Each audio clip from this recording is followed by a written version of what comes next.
Le président Trump vient de terminer une visite importante en Chine, avec l'Iran dominant les discussions.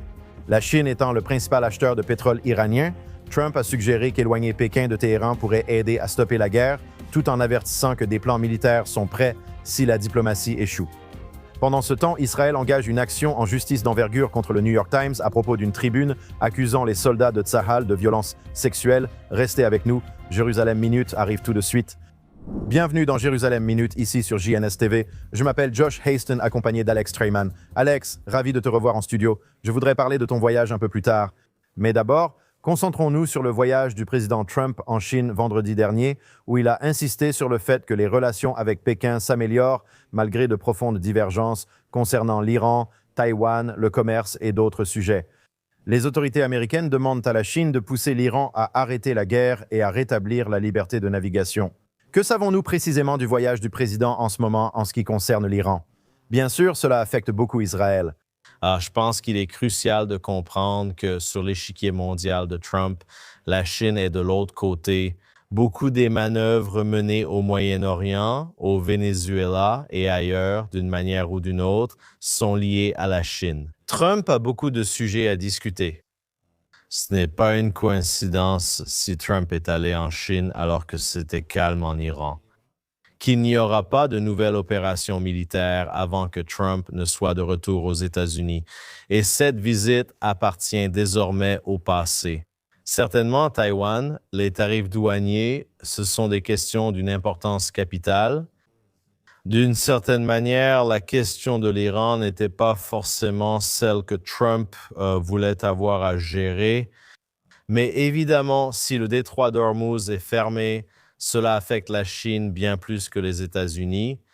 La Chine, j'en suis sûr, est très mécontente du fait que son fournisseur de pétrole à prix réduit, l'Iran, n'est plus en mesure d'assurer cet approvisionnement. Maintenant, en même temps, pour Xi Jinping, le président Trump attend beaucoup de lui. Donc, quand il regarde son échiquier mondial et tous les sujets sur lesquels Trump pourrait chercher des compromis, la question iranienne est probablement celle sur laquelle il est le plus facile de faire une concession parce que l'Iran est détruit, n'est-ce pas? Trump a retiré cette pièce de l'échiquier et à ce stade, la Chine ne va pas faire d'efforts particuliers pour essayer de sauver une pièce de l'échiquier ici. Je veux dire, c'est comme des coûts irrécupérables ici. Investir dans un actif en perte de valeur, je ne pense pas que la Chine l'aurait fait. Donc, cela donne à Xi Jinping une occasion de faire une concession sur cette question. Et peut-être que cela nuit à Trump sur certaines autres questions parce que Xi Jinping fait une concession sur celle-ci. Donc, cela concerne certainement ce qui se passe dans le détroit d'Ormuz. Nous voulons voir ce qui va s'y passer. La Chine a intérêt à ce que cela soit ouvert. Et les déclarations que nous avons entendues de sa part vont dans le sens de vouloir aider le président Trump et de mettre fin à ce conflit, un conflit que la Chine souhaite clairement voir se terminer le plus tôt possible. Le président a déclaré que la Chine s'était engagée à ne pas fournir d'équipements militaires à l'Iran, soulignant l'importance de cette déclaration. Regardons l'extrait. Il a dit qu'il n'allait pas fournir d'équipements militaires. C'est une déclaration importante. Il l'a dit aujourd'hui. C'est une déclaration importante. Il l'a dit fermement, tout en précisant qu'ils achètent beaucoup de pétrole là-bas et souhaitent continuer. Il voudrait voir le détroit d'Ormuz rouvert. Faut-il à ce stade faire confiance à la Chine pour qu'elle s'éloigne de l'influence iranienne? Eh bien, si vous regardez ce que Trump a dit que Xi Jinping a promis, c'est-à-dire de ne pas envoyer d'armes en Iran, donc c'est facile pour Xi Jinping de dire à Trump « Et ce que je veux de toi en échange, c'est que tu n'envoies pas d'armes à Taïwan. » L'Amérique envoyait beaucoup d'armes pour dissuader la Chine d'envahir Taïwan. Pour l'Amérique, c'est une question bien plus importante et sérieuse que les questions iraniennes.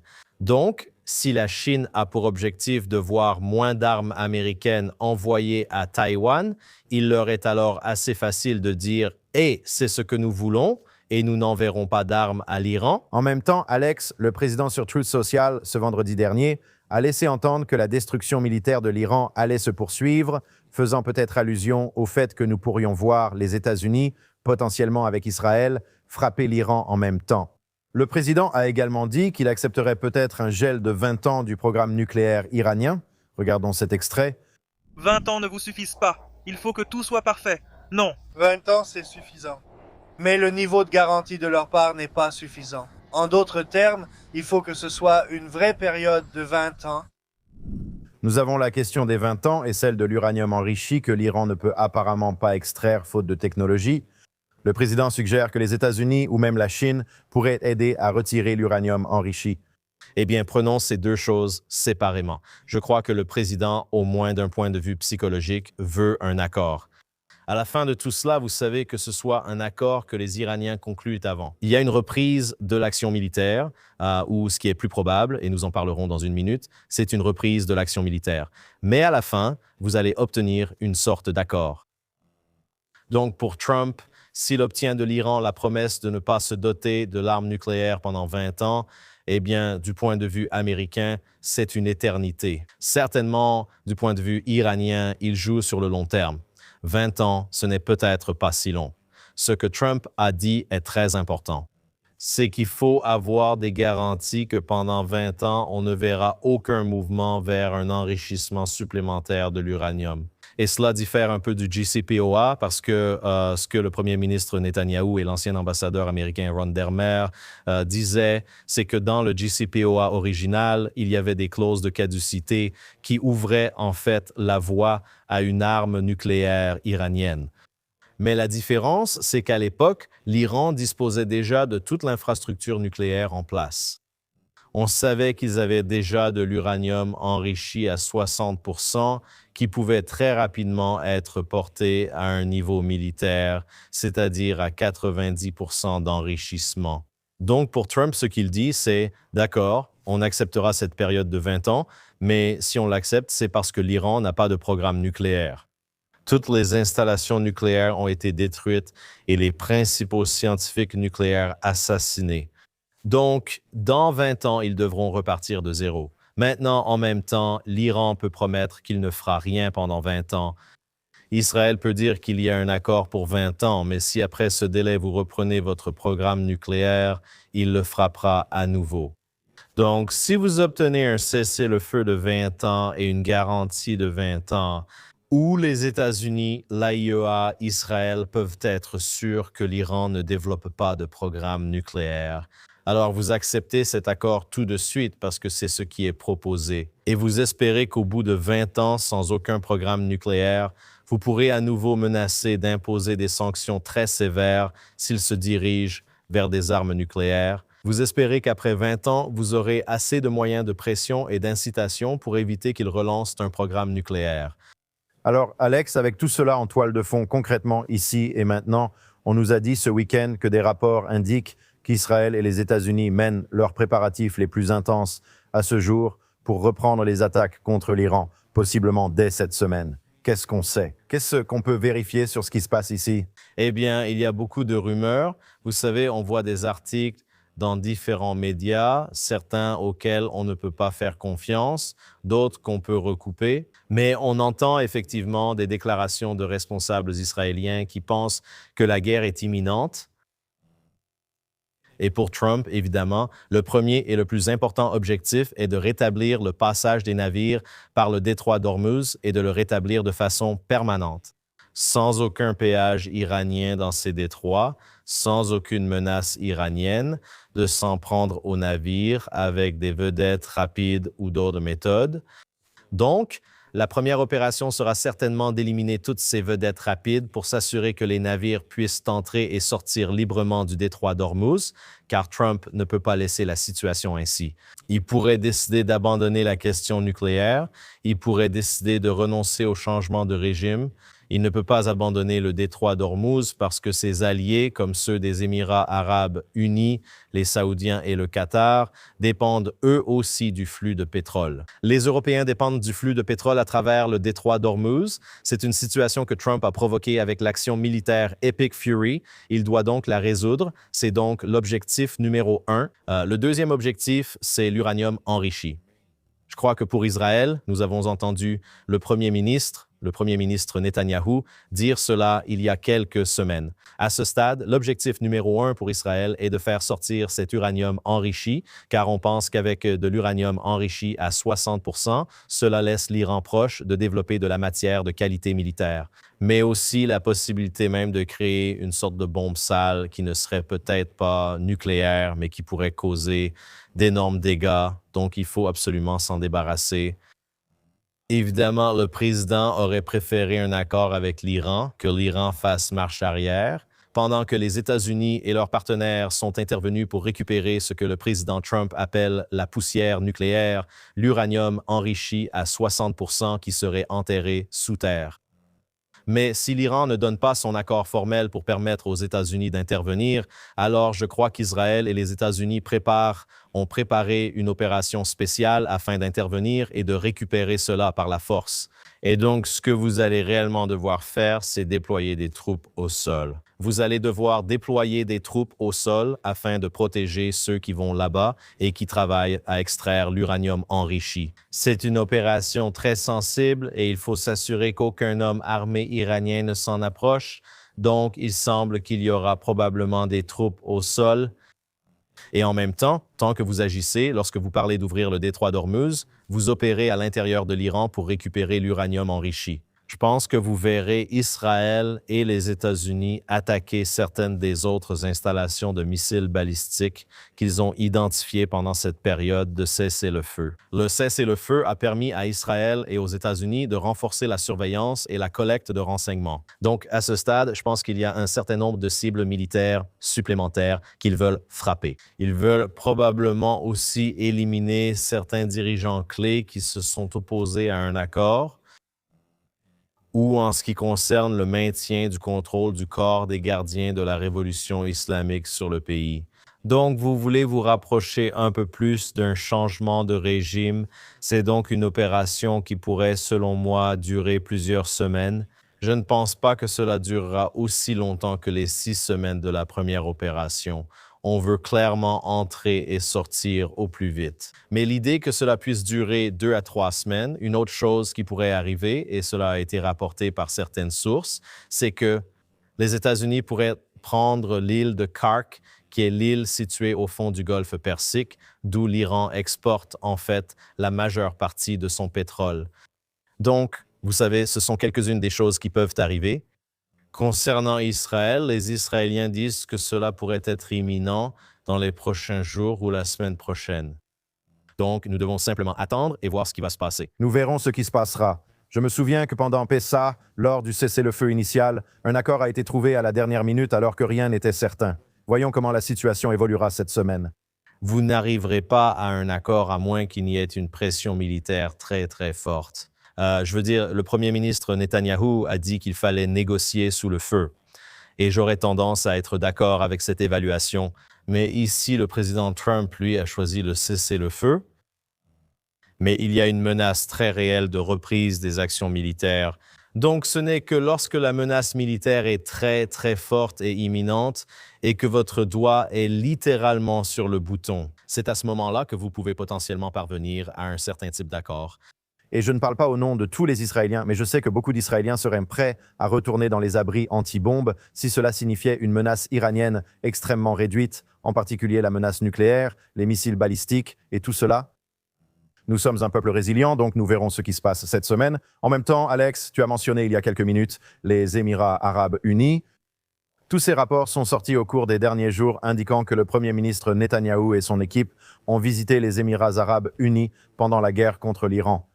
On nous a ensuite dit que le chef d'état-major de Tsahal, les chefs du Shin Bet, je crois, et du Mossad, ont tous visité les Émirats arabes unis en pleine guerre contre l'Iran.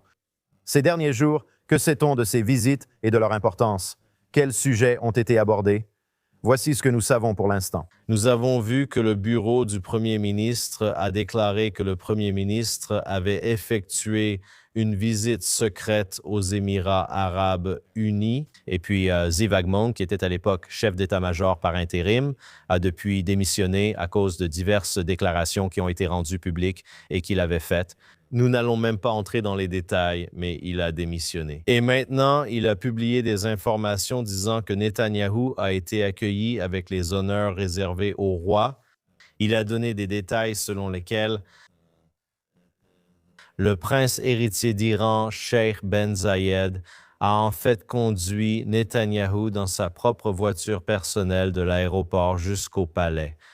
De plus, il a été révélé qu'Israël, lors de ce voyage, a promis une batterie d'intercepteurs du dôme de fer et il avait déjà été rapporté qu'Israël aurait pu envoyer une batterie du dôme de fer, ce qui, à mon avis, était un geste incroyable et quelque chose dont, vous savez, Israël, ils ont besoin de toutes les batteries du dôme de fer dont ils disposent. Mais les Émirats arabes unis ont en réalité subi davantage d'attaques iraniennes qu'Israël ne l'a fait.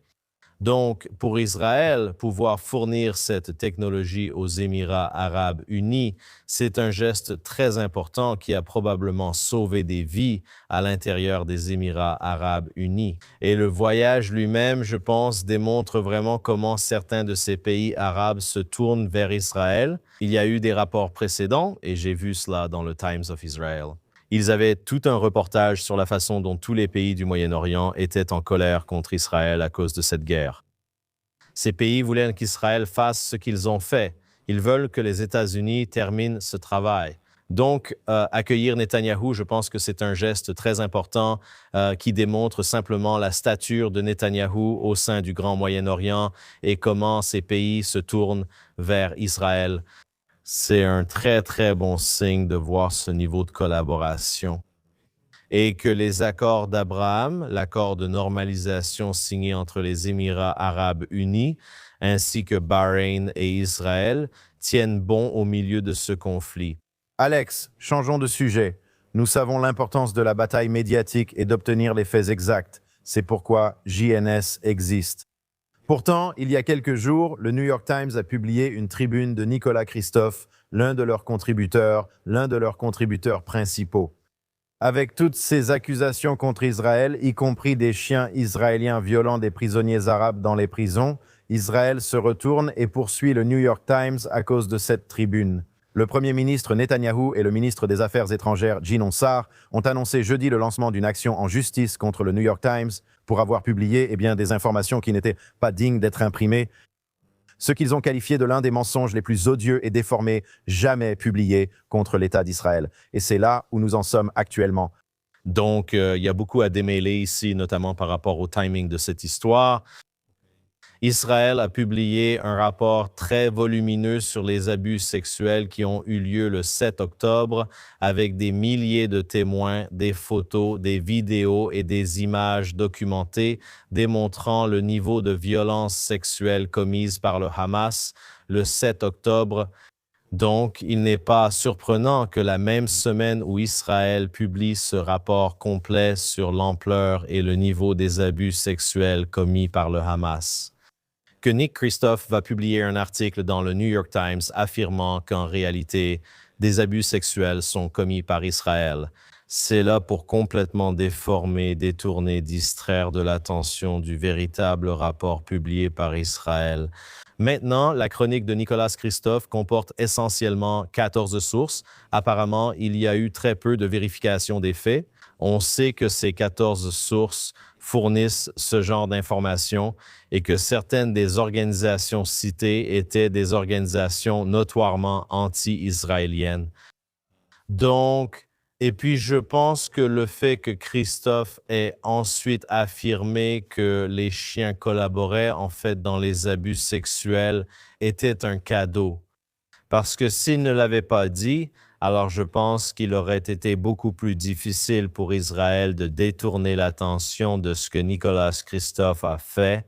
Mais le fait qu'il soit allé aussi loin, il a en fait créé ce que les Israéliens appellent l'une des pires calomnies du sang de l'histoire moderne. Mais toute cette période a été marquée par des calomnies du sang. L'accusation de génocide est un crime de sang. C'est exactement ce que c'est. C'est une calomnie du sang. Israël commet un génocide à Gaza, qu'Israël est celui qui commet les abus sexuels.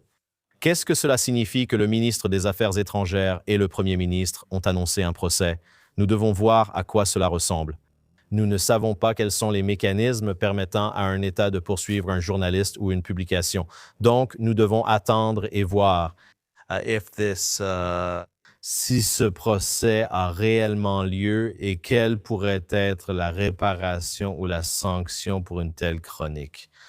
Écoutez, vous savez, on a déjà entendu qu'Israël, ou plus précisément le Mossad, était accusé d'avoir entraîné des dauphins comme espions. On a entendu des rumeurs sur un prétendu laser spatial d'Israël et d'autres calomnies, mais accuser Israël d'avoir dressé des chiens pour violer des prisonniers est sans doute le pire. Mais vous savez, le New York Times a en fait vu une manifestation devant ses bureaux l'autre jour contre leur couverture de cette chronique. Donc oui. Et je regardais le New York Times, ils ont publié cet article sur X et je lisais les commentaires.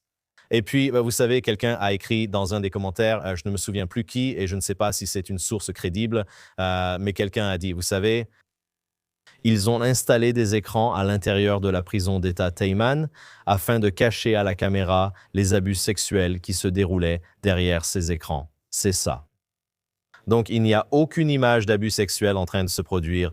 Donc, quelqu'un affirme qu'il y avait des abus sexuels derrière ça, mais vous n'en avez aucune preuve réelle.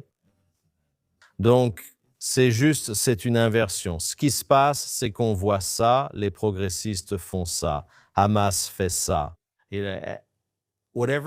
Quoi qu'ils vous fassent, ils vous accusent de leur faire la même chose. Et c'est exactement ce qui se passe ici. Oui, tout à fait. Je suis heureux que tu soulignes le timing, c'est important. C'est typique du New York Times.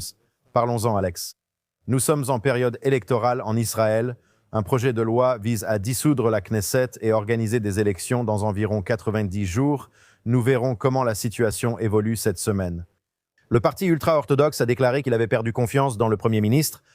Ofra Katz, groupe de coalition de Netanyahou, a présenté mercredi dernier un projet de loi pour dissoudre la Knesset. Les élections doivent se tenir d'ici octobre selon la loi. Nous sommes en mai. Il reste donc juin, juillet, août et septembre. Vous évoquez sans doute début septembre si ce projet de loi est adopté. Y a-t-il une grande différence entre octobre et septembre? Ou bien c'était comme si le Premier ministre Netanyahou disait que c'est le moment ultime? Je pense qu'il y a plusieurs raisons à cela. Le Premier ministre Netanyahou souhaite peut-être à ce stade arriver à des élections qui auraient lieu presque 2 mois plus tôt, n'est-ce pas? L'élection est prévue pour le 27 octobre. Si cette élection a lieu, ce serait probablement début septembre, juste autour de la fête de Rosh Hashanah, probablement juste avant Rosh Hashanah. Il pourrait y avoir plusieurs raisons pour lesquelles c'est une meilleure situation pour le Premier ministre, surtout avec le début de la saison électorale. Alors, que commence-t-on à observer? Nous voyons le discours devenir très toxique. Nous commençons à voir ces panneaux d'affichage toxiques et horribles être installés. Et vous savez, il faut se demander combien de temps encore le pays devra faire face à cela. Il pourrait y avoir de grands avantages à dire. Retirons le pansement d'un coup et finissons l'élection le plus vite possible, n'est-ce pas? Ainsi, nous n'aurions à vivre cette situation que pendant encore 90 jours au lieu de 150 jours.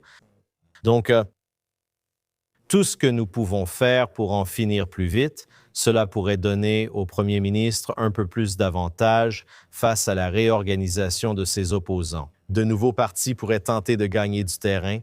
Ces 50 ou 60 jours supplémentaires pourraient donner à un nouveau parti plus de temps pour obtenir plus de voix. Donc, le Premier ministre regarde probablement la carte politique actuelle et se dit « Vous savez, faisons-le maintenant ». Maintenant, pour les Haredim, ces partis ultra-orthodoxes, ils sont tellement critiqués par le public à cause de toute la question de la loi sur la conscription. Et ils cherchent des moyens pour que leurs jeunes évitent de servir dans l'armée. Maintenant, tout le pays, je pense, sauf les Haredim, est uni de la droite à la gauche sur le fait que chaque homme apte au service devrait être obligé de servir dans l'armée. Comment se fait-il que certains soldats, en particulier d'autres soldats religieux de la communauté religieuse nationale, la communauté Dati Leumi, servent 300, 400 jours dans des opérations de combat en première ligne? Et ces autres religieux restent chez eux. En fait, nous venons de lire dans la paracha de cette semaine, la paracha Bamidbar, le recensement et tout l'objectif de ce recensement, c'est cela. Tous les hommes de 20 à 60 ans doivent aller à l'armée, n'est-ce pas? Et c'est une obligation de la Torah. Donc, le fait que les érudits de la Torah, soi-disant érudits de la Torah, n'y aillent pas, ça ne passe tout simplement pas auprès du public. Donc, ils sont très, très durement critiqués. De quoi ont-ils besoin? Ils ont besoin que leurs électeurs sortent en nombre aussi grand que possible afin qu'ils puissent être faiseurs de rois dans le prochain gouvernement. Maintenant, en ce qui les concerne, ils préfèrent s'allier à Netanyahou parce que Netanyahou a besoin d'eux pour gouverner et avoir un gouvernement stable. Parce qu'idéologiquement, je suis certain que Netanyahou préférerait gouverner depuis le centre. Le problème, c'est que les partis du centre et de la gauche sont instables et qu'ils changeront leurs exigences au milieu d'un accord de coalition. Les partis ultra-orthodoxes, eux, sont assez transparents sur ce que sont, entre guillemets, leurs besoins ou leurs exigences dès le début. Et le premier ministre Netanyahou a réussi à gérer leurs exigences. C'est la raison pour laquelle ce gouvernement a duré presque tout son mandat. Donc, ils peuvent choisir d'être ceux à blâmer. Et Netanyahou pourrait en fait préférer que ce soit eux qui soient blâmés ici pour avoir appelé à des élections anticipées. Tout cela n'est que politique électorale, positionnement et manigance. Mais je pense que le premier ministre pourrait voir certains avantages réels à organiser des élections anticipées. Restez à l'écoute et consultez jns.org pour la couverture des élections déjà lancées, mettant en avant les partis et représentants susceptibles d'être élus à la prochaine Knesset cet automne. Et si vous regardez ce que seront ces prochaines élections, donc évidemment, avant tout, c'est un référendum sur Netanyahou. Il y a des personnes qui soutiennent le premier ministre et qui pensent que personne n'aurait pu gérer cette guerre mieux que lui. D'abord, quand Biden était au pouvoir, puis surtout quand Trump était au pouvoir et qu'il fallait cet homme à ce moment-là, qu'il n'y a personne de comparable à Netanyahou, ça c'est d'un côté. Et puis de l'autre côté, il y a des gens qui pensent, eh bien, le 7 octobre s'est produit sous sa responsabilité. Personne n'a eu à rendre des comptes ici. C'est la pire catastrophe de l'histoire de l'État moderne, en tout cas depuis 1973. Il n'y a eu aucune reddition de comptes, aucune commission d'enquête. Et même avant le 7 octobre, il était déjà au pouvoir. Maintenant, il approche des 20 ans au poste et dans une démocratie. Je veux dire, il n'y a aucun dirigeant démocratique dans le monde qui soit resté au pouvoir plus longtemps que Netanyahou. Et 20 ans, c'est beaucoup trop long. Et les gens pensent simplement qu'il faut passer à autre chose, quoi qu'il arrive. Ils ne voulaient pas qu'il soit premier ministre le 7 octobre. Depuis le 7 octobre, ils ne veulent plus de ce premier ministre et souhaitent son départ à tout prix. C'est la première question. C'est juste un référendum sur Netanyahou d'ailleurs, mais c'était déjà le même problème lors des 5 élections consécutives des 5 années précédant ce gouvernement, juste un référendum sur Netanyahou. La deuxième partie porte seulement sur les partenaires de la coalition.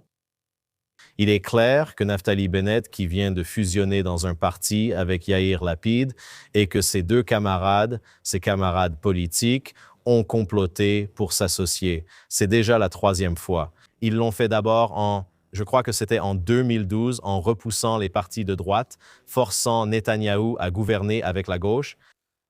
Ils l'ont fait en 2021 lorsque Naftali Bennett est devenu premier ministre dans le cadre d'un accord de rotation avec Yair Lapid. Et maintenant, ils recommencent.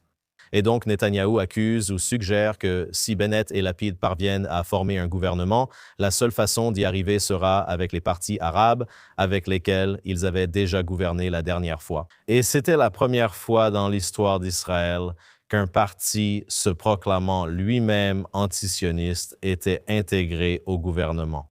La seule raison pour laquelle ce parti arabe a rejoint le gouvernement était d'écarter Netanyahou. Donc, ils ont essentiellement franchi une ligne rouge politique, allant à l'encontre de toutes les autres valeurs que les Israéliens avaient. Ils estimaient que Netanyahou, comme premier ministre, était un plus grand danger pour l'État ou leur ego qu'un parti arabe au gouvernement, alors ils ont accepté de s'allier à ce parti. Donc, en gros, d'un côté, Netanyahou dit, eh bien, si vous votez pour Bennett, vous votez pour avoir un parti arabe au gouvernement. Et de l'autre côté, Netanyahou gouverne avec les ultra-orthodoxes. Et si Netanyahou, les partis Haredim et les religieux nationaux parviennent à obtenir 61 sièges ou plus, alors Netanyahou formera à nouveau ce gouvernement de droite et il gouvernera avec les ultra-orthodoxes. Donc, en gros, cela se résume à une élection entre des Arabes au gouvernement et des ultra-orthodoxes au gouvernement. Donc, ce sont les deux enjeux. Il n'y a presque plus de programme ici. Aucun parti ne dit « voilà ce que je vais faire dans les 5 prochaines années ». Il n'y a pas vraiment de différence d'opinion sur la façon dont la guerre devrait être menée d'ici à la fin de cette guerre, quelle qu'elle soit. Il n'y a pas vraiment de débat sur un État palestinien ou non, parce qu'à ce stade, même les gens de gauche qui soutenaient auparavant un État palestinien reconnaissent qu'il n'y a aucun moyen de former un État palestinien en ce moment. Donc, il n'y a pas vraiment de vrais enjeux. Ce sur quoi vous votez, c'est soit Netanyahou ou pas Netanyahou, et des Arabes dans votre gouvernement ou des Haredim dans votre gouvernement. Très intéressant, nous verrons comment cela évolue. Nous débutons ici. Observons le déroulement du vote cette semaine et si des élections anticipées s'annoncent. En même temps, nous avons toujours un cessez-le-feu à Gaza, plus ou moins. L'ambassadeur américain en Israël, Mike Huckabee, a affirmé cette semaine qu'Israël pourrait devoir désarmer le Hamas seul face aux nombreux signes. Le groupe terroriste islamique reprend le contrôle de Gaza. Le Hamas, encore et encore, nous en avons parlé, ils disent qu'ils ne se désarmeront pas. Qui va réellement procéder au désarmement? Je ne sais pas. Il se peut qu'au final, la seule entité prête à le faire soit l'armée israélienne. Si cela arrive. Ce que j'espère, ce pourquoi je prie et sur quoi j'insiste, c'est que le monde ne peut pas condamner Israël pour avoir fait ce qu'il n'a pas eu le courage de faire lui-même, c'est-à-dire éliminer le Hamas. Donc, si Israël finit par être la seule entité prête à faire ce que tout le monde s'accorde à dire qu'il faut faire pour qu'il y ait un avenir à Gaza, alors j'espère simplement que le monde remerciera Israël au lieu de le condamner. Donc la question est, où seraient les États-Unis dans tout cela? Si l'ambassadeur Huckabee dit qu'Israël devra agir seul, suggère-t-il que le président Trump en a assez de Gaza et se concentre ailleurs? Que devons-nous penser de ces commentaires de l'ambassadeur Huckabee? Eh bien, le plan en 20 points que le président Trump a présenté stipule très clairement qu'en plus de la libération des otages, le Hamas doit déposer les armes. Ce que dit l'ambassadeur Huckabee, c'est ce que tout le monde sait. La seule force qui pourrait éventuellement désarmer le Hamas, c'est l'armée israélienne. Le Hamas ne va pas déposer les armes de son plein gré, ils sont en mode survie, leurs armes sont ce qui leur permet de garder le contrôle sur la population. Et ce qui est également devenu clair, et c'est peut-être une grande chance pour Israël, c'est qu'il n'y a aucune autre troupe dans le monde qui soit prête et capable de désarmer le Hamas. Le seul pays qui voulait envoyer des troupes en Israël pour faire partie de cette force internationale de stabilisation était la Turquie. Et ce que la Turquie espérait faire, c'était en réalité empêcher le désarmement du Hamas. Ils disent « allons-y et prenons-y pied ». En gros, cela reviendrait à renforcer la présence militaire du Hamas à Gaza. Donc Israël a opposé son veto à cela. Israël dit « eh bien, il n'y aura pas de troupes turques sur le terrain à l'intérieur de la bande de Gaza, donc il n'y a pas d'autres pays qui seront prêts et capables ». L'Indonésie a suggéré à un moment donné qu'elle pourrait envoyer des troupes, mais il n'y aurait certainement pas de mission pour désarmer le Hamas. Ils ne veulent pas s'engager dans des échanges de tirs avec le Hamas. Ils pourraient dire « d'accord, nous serons là pour superviser la facilitation de l'aide humanitaire ». Donc, les FDI sont le seul acteur, la seule entité. Il a dit, et Huckabee l'a dit, la seule entité prête à le faire sera les FDI. Mais encore une fois, je pense qu'on en a parlé la semaine dernière. La question est, quel est l'intérêt si les FDI retournent à Gaza? En ce moment, vous avez une situation où le plan en 20 points retire la responsabilité de ce qui se passe à Gaza à l'État d'Israël. Il n'y a pas beaucoup de pression diplomatique ou de pression internationale sur Israël en ce moment. Il n'y a pas de gros titres tous les jours concernant la situation à Gaza.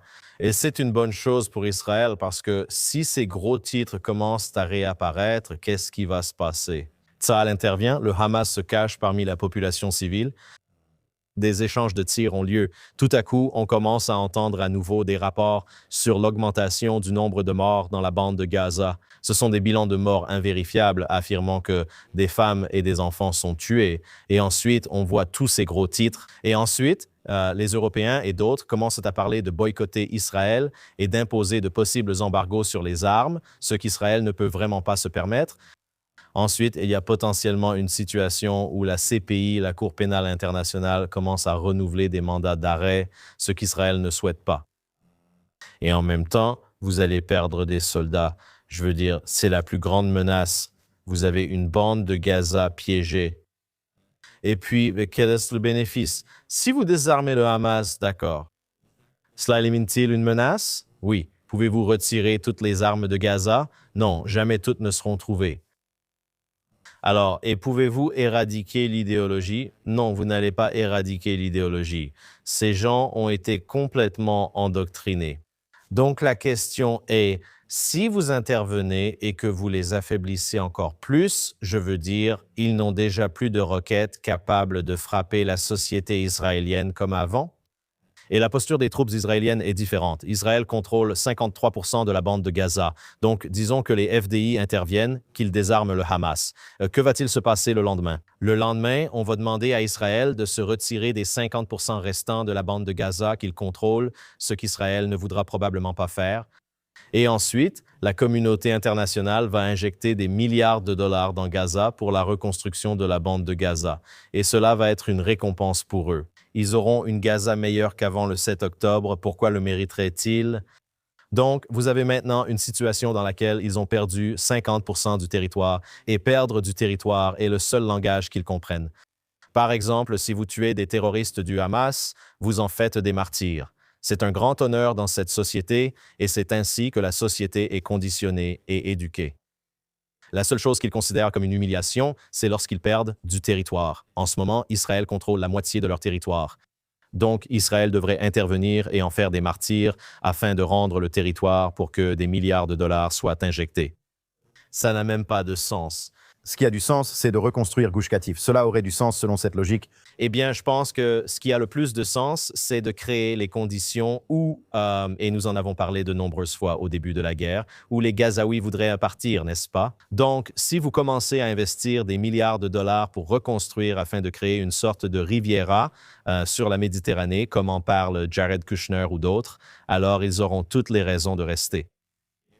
S'il est clair que ces milliards de dollars ne seront pas injectés pour reconstruire cette zone de démolition, ce que vous espérez, c'est qu'il y ait une vague d'indignation publique pour qu'on les laisse partir. Et donc, je pense que la situation actuelle est plus favorable à la promotion de cette émigration volontaire que si Israël intervenait réellement et, entre guillemets, terminait ce travail. Encore une fois, techniquement, il y a eu un cessez-le-feu ce week-end, même si Israël a éliminé le principal commandant militaire du Hamas, en fait le chef de la branche militaire du Hamas. Cela s'est produit lors d'une frappe de précision dans la ville de Gaza vendredi dernier. Al-Din al-Qaddad est son nom. Al-Din al-Qaddad, l'un des architectes du massacre du 7 octobre, est le chef ou le nouveau chef. Israël a éliminé les principaux chefs militaires du Hamas. Il n'y a en réalité pas de distinction entre leurs branches politiques et militaires. Israël intervient pendant le cessez-le-feu et élimine ce chef, tout comme Israël a opéré au Liban dans le cadre d'un cessez-le-feu. En éliminant les... Al-Haddad a pris la relève de Mohamed Sinwar, qui est le frère de Yahya Sinwar, donc un poste très élevé. Et vous voyez ici encore que la définition de cessez-le-feu est différente de ce qu'elle était dans le passé. Dans le passé, un cessez-le-feu signifiait que les terroristes pouvaient tirer des roquettes sur Israël de temps en temps et qu'Israël était empêché de riposter. Et ici, Israël est très proactif, même pendant un soi-disant cessez-le-feu, afin d'éliminer les terroristes. Ils font cela à l'intérieur de Gaza. Ils font aussi cela dans le sud du Liban. Maintenant, il y a également des discussions selon lesquelles Israël pourrait potentiellement reprendre une opération dans le sud du Liban. Je pense que cela est peu probable. Nous venons d'entendre des informations selon lesquelles Israël et le Liban ont décidé de prolonger le cessez-le-feu temporaire de 5 jours, n'est-ce pas? Et encore une fois, que signifie cessez-le-feu? Eh bien, les FDI opèrent et les FDI sont également la cible de tir du Hezbollah. Donc, cessez-le-feu signifie conflit de faible intensité, opération ciblée d'Israël. En ce moment, les Libanais tirent toujours sur les villes frontalières israéliennes, mais ils ne lancent pas de missiles longs portés sur Haïfa ou Tel Aviv. Donc, vous avez ce genre de situation qui couvre. Donc, c'est à cela qu'Israël et le Hezbollah ont consenti par le biais d'un accord avec le Liban, qui n'est pas le Hezbollah. Le Hezbollah ne fait en réalité pas partie de l'accord, mais il y a essentiellement un accord tacite selon lequel ce niveau faible de frappe ciblée israélienne et l'absorption de quelques missiles à courte portée va continuer à court terme. Mais vous n'allez pas voir un retour à des combats très intenses. Et l'idée ici, c'est que le Hezbollah s'est replié non seulement dans ses bastions à Beyrouth, comme dans cette banlieue appelée Dawiya, où Israël a mené des attaques très intenses à l'intérieur de Dawiya. Mais maintenant, on pense que le Hezbollah déplace son quartier général dans les quartiers sunnites de Beyrouth. Alors, est-ce qu'Israël veut maintenant commencer à attaquer à l'intérieur des quartiers sunnites de Beyrouth et causer encore plus de destruction à la capitale du Liban? C'est une grande question. Donc, vous savez, je pense qu'on peut avancer un bon argument ici selon lequel Israël ne va pas relancer de grandes opérations militaires ni à Gaza ni au Liban, mais préfère plutôt maintenir ce nouveau statu quo où ils frappent simplement quand ils en ressentent le besoin. Vous gérez la situation d'une manière totalement différente d'avant et c'est vraiment une stratégie de tonte de la pelouse, n'est-ce pas? On disait que la stratégie israélienne de tondre de la pelouse ne marchait pas. Tondre la pelouse ne consiste pas à y aller tous les 3 ans et enlever quelques broussailles. Avec un jardin, il faut la tondre chaque semaine. Donc, chaque fois qu'Israël voit un mouvement, que ce soit à Gaza ou dans le sud du Liban, il frappe régulièrement. Et vous ne pouvez pas, au final, éliminer les idéologies et vous ne pouvez pas vraiment éliminer leur contrôle ou leur emprise sur leur population avec des armes, à moins d'être prêt à intervenir avec des troupes au sol. Et cela comporte le risque que les Israéliens subissent des pertes lors de ces échanges de tirs. Alex, nous arrivons presque à la fin de l'émission, mais nous avons eu l'occasion de parler avant le début. Tu viens de passer 2 semaines aux États-Unis. Et tu m'as dit que tu te promenais dans les rues de New York, toi qui viens, je crois, du New Jersey, de New York, et tu as dit que les gens étaient très, très inquiets. Tu as utilisé le mot « effrayé » pour décrire la façon dont les choses se passent aux États-Unis, à New York. Parle-nous de ça si tu peux.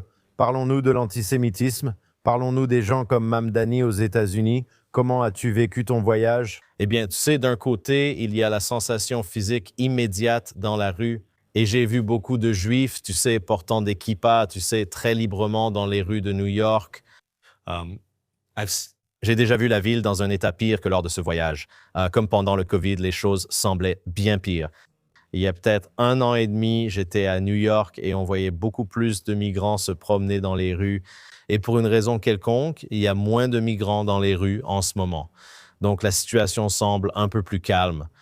Mais en parlant avec les gens, et j'ai pris la parole lors de nombreux événements dans l'Upper East Side et à Scarsdale, et j'ai eu beaucoup de réunions, des dizaines de réunions avec, je dirais, des Juifs influents à New York. Et ils me disent que l'ambiance est très anxieuse. Et ils sont inquiets à propos de Mamdani et de ses politiques. En particulier, il y a eu un règlement adopté récemment à New York qui dit que les manifestants ne sont pas autorisés à s'approcher à moins de 25 pieds d'une synagogue, d'un lieu de culte juif. 25 pieds, c'est très proche. Je veux dire, c'est comme d'ici jusqu'au bout de la salle de contrôle. Ce n'est pas du tout loin. Je veux dire, ce n'est vraiment pas loin. Et vous savez, qu'est-ce qu'il faut pour que quelqu'un ou un groupe de personnes qui se trouvent à 25 pieds, vous savez, décide de foncer dans une synagogue s'ils en ont l'intention, n'est-ce pas? Les gens qui manifestent dehors, ce n'est pas comme les manifestations pour la réforme judiciaire ici à Tel Aviv, où vous avez des femmes de 70 ans qui tiennent des pancartes et disent « Bibi lâche, blablabla, bla, bla, bla. » Gens et qui se contentent de harceler verbalement et d'être agaçantes. Là, ce sont des gens qui appellent à l'intifada. D'accord. Et on a déjà vu une augmentation de l'antisémitisme violent. Donc, en adoptant ce règlement, ce que la ville fait, c'est dire aux manifestants, vous êtes autorisés à vous installer à 7,5 mètres d'une synagogue. Je veux dire, ça aurait dû être à 45 mètres ou 90 mètres d'une synagogue, où ils auraient dû dire que vous n'êtes pas autorisés à manifester près d'une synagogue. Si vous voulez manifester, faites-le sur une place publique ou dans un parc. Vous ne pouvez pas aller manifester devant un lieu de culte, n'est-ce pas? Et la réglementation ne s'applique même pas à un centre communautaire juif ou à une école juive, seulement à une synagogue. Donc, vous voyez, ils peuvent même s'en approcher encore plus.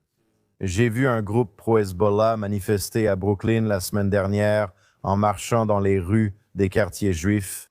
Les Juifs se tenaient sur les porches, regardant ces partisans du terrorisme juste devant chez eux. Oui, donc je pense que c'est une situation vraiment, vraiment effrayante. Ce n'est probablement pas aussi grave à New York en ce moment que ce que nous voyons à Londres ou, vous savez, dans certaines autres parties de l'Europe. Mais si vous voyez comment ça se passe à Londres, comment ça se passe à Paris, eh bien, New York prend la même direction. Donc, je pense qu'il y a beaucoup d'inquiétudes.